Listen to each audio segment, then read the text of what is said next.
Hi folks, Chief Meteorologist James Zahara here. Wow, what a brisk day it's turned out to be. Did see a little sun and then the clouds filled in after that. Even noticing a few little flurries flying around within these clouds, but nothing that is expected to accumulate at all. You can see it covering much of the area, and we'll be seeing that throughout the rest of the afternoon, at least early evening, until we get a little bit more dryness pulling in from the northwest and allow for at least some brief breaks to be taking place. But I tell you, there's a chill in the air. Temperature has actually been slowly dropping from the mid-upper 30s to now upper 20s to around 30 degrees. Factor in that wind that has been gusting over 30 miles an hour, even approaching 40, and you're talking those wind chills in the 20s. So you really got to bundle up this afternoon and going into the early evening.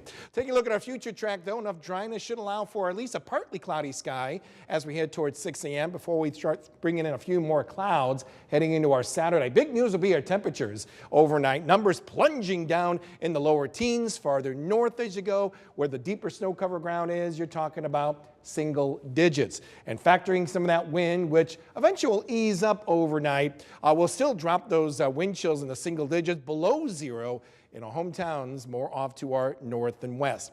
That takes us to Friday, and that's going to be a variety of cloud cover rolling in across the area as we do see a little disturbance coming out of the south and west. That will maybe throw in a few innocent snowflakes. Yeah, a little wave coming on in.